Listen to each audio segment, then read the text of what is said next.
Hello mga Tarot Loves! Welcome sa Rensol Tarot Channel, ang inyong lingguhang gabay mula sa baraha. Kung gusto mong malaman ang enerhiya ng darating na linggo, love, career at life, tara, silipin natin yan dito sa iyong paboritong Tarot Tambayan. Kamusta mga minamahal kong Gemini? Handa na ba kayong malaman ang mensahe ng universe para sa iyong unang linggo ng June 2025? Para sa videong ito, kayo naman ang may kakayahang mamili ng isang set ng card upang malaman ang inyong lingguhang gabay mula sa universe. Sama-sama nating hanapin ang bukas na inilaan para sa iyo. Para sa inyong kalinawan, mga mahal na viewers, ang mga barahang gagamitin upang iyong pagpilian ay maingat na isinagawa at napili sa totoong buhay. Kaya naman, nasa inyong kamay na lamang ang magiging sagot sa iyong lingguhang gabay sa pamamagitan ng pagpili ng isang set ng baraha. Bago ka pumili ng baraha, huminga ka muna ng malalim. I-relax ang iyong isipan at damdamin. I-focus ang atensyon mo sa tanong, intensyon o bagay na gusto mong malinawan. Tandaan, hindi panghuhula ang tarot. Isa itong paraan ng universe upang mas makilala mo ang iyong sarili at ang daang tinatahak mo. Bago yan, maglaan muna tayo ng maiksing dasal bago ka pumili ng iyong baraha. Universe, gabayan mo kami sa pagpili ng baraha ngayon. Ipaabot mo sana ang tamang mensahe, ang kailangan naming marinig sa oras na ito. Buksan ang aming mga puso at isip para sa liwanag, clarity at good vibes. Salamat sa guidance at positive energy. Amen. Para sa iyong one-week reading, sa harap mo ay may 3 set ng card. Card 1, Card 2 at Card 3. Piliin mo ang set ng barahang pinakamalakas pumukaw ng iyong atensyon at gamit ang iyong intuition. Ang tamang mensahe ay palaging makakarating sa tamang oras. Magbibigay lamang ako ng 10 segundo upang makapili ng iyong ninanais na baraha.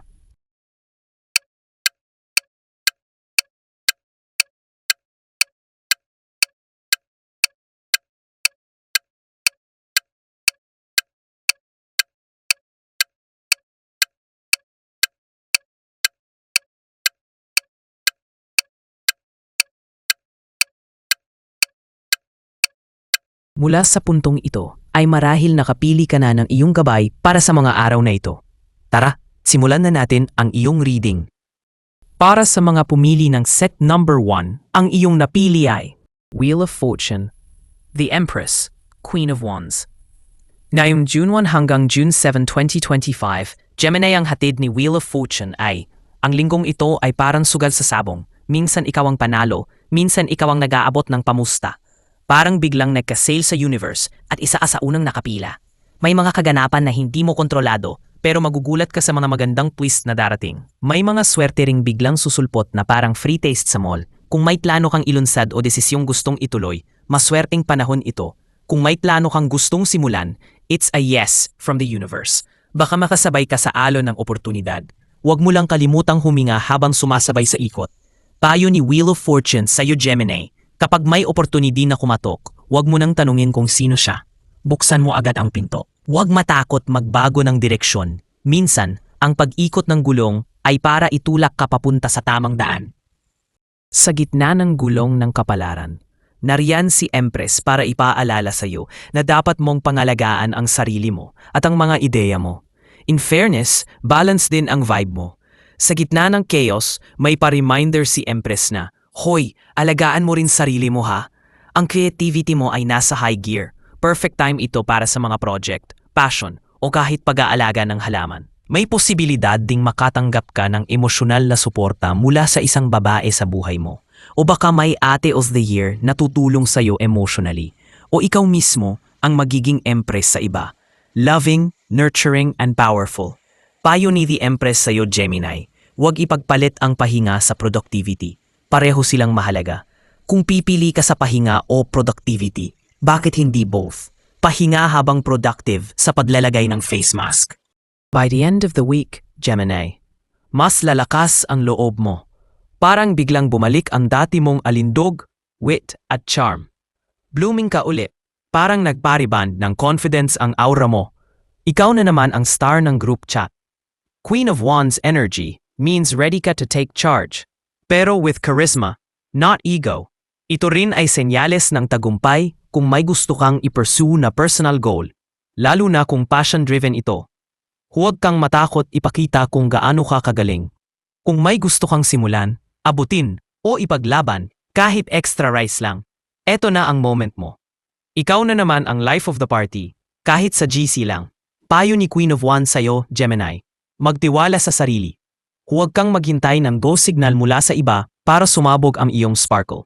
Ang liwanag mo, hindi mo kailangang bawasan para lang komportable ang iba. Shine lang ng shine. Sa kabuuan, Gemini, ngayong June 1 hanggang June 7, 2025, ang linggo mo ay puno ng swerte, sigla at softness. Para kang sinain, niluluto ka ng kapalaran sa perfect temperature. Kaya habang niluluto ka ng universe sa perfect na setup, i-enjoy mo ang bawat moment. Ride the wave, love yourself, at huwag kang matakot magpakitang gilas. Gamitin mo ang chance na to para sumabay sa agos, magbigay ng pagmamahal, at ipamalas ang tunay mong tapang. Kasi, this week, ikaw ang main character. Para naman sa mga pumili ng set number 2, ang iyong napili ay Eight of Pentacles, The Magician, Six of Wands.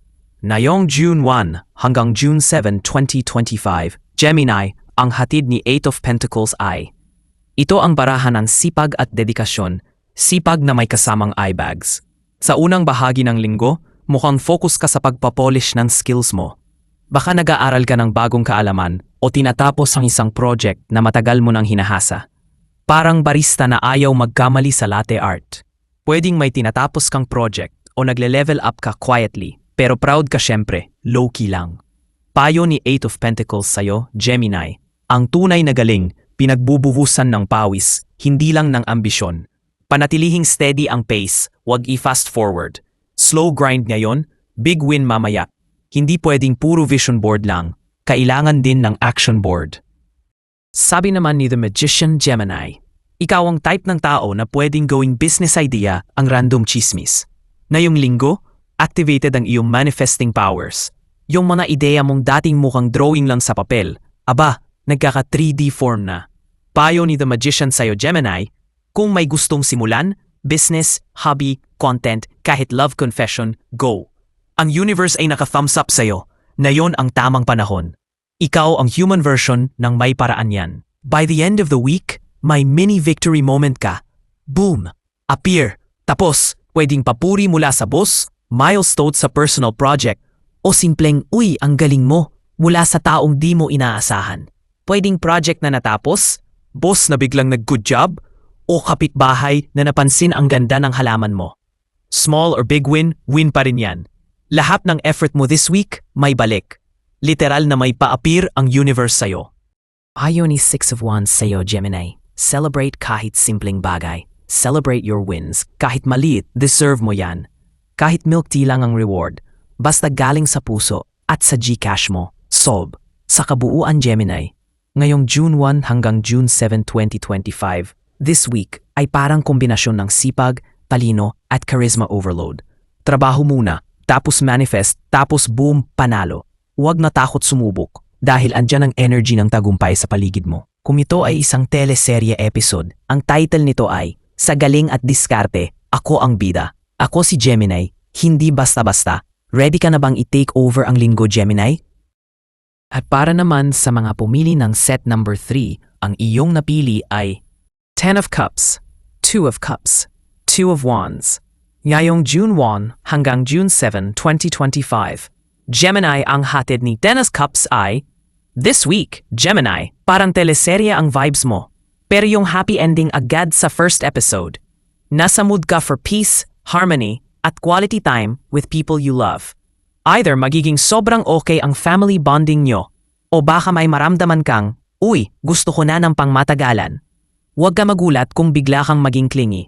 Oo, ikaw yan. Ayon ni Ten of Cups sa'yo, Gemini. Kung may reunion o salo-salo, go! Mas masaya pagkasama ang mga taong mahal mo. May swerte kang dala pag ikaw ang bida sa celebration. Sabi naman ni Two of Cups, Gemini.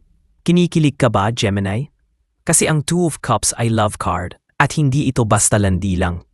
May potential na meaningful connection ngayong linggo. Kung may ka-MU ka, baka magkalinawan na. Kung single ka naman, someone might appear na parang, uy, bakit parang bagay tayo? Tayo ni Two of Cups sa'yo, Gemini. Huwag matakot mag-open up. Ang vulnerability mo this week ay strength, hindi weakness. Pwede ring maging about partnership sa work. Basta may harmony, go lang. Sabi naman ni Two of Wands, Gemini, you're standing at a crossroad, Gemini. Parang may gusto kang gawin. Travel, business, love move, pero alanganin ka pa. The card says, magplano pero wag matakot tumili. Trust that kahit saan ka magpunta, dala mo sang talino't charm mo at yung pagkawiti mong minsan nakakainis pero lovable pa rin. Ayon ni Two of Wands sa'yo, Gemini. List down your goals. Wag puro daydream, gawa na rin ng action plan. Ang kinabukasan ay para sa mga marunong mangarap at kumilos. Sa kabuuan, Gemini, na yung June 1 hanggang June 7, 2025. Love life, bumabango. Family or emotional fulfillment, present na peasant. Dreams and decisions, pinag-isipan na with matching kilig. Ang advice ng mga baraha, tumaya ka sa puso mo, pero dalhin mo rin ang utak mo. At oo, deserve mong sumaya. Ayan na nga, Gemini, ang iyong tarot reading para sa linggong ito. Sana'y nakatulong ito upang bigyan ka ng gabay at inspirasyon sa mga darating na araw.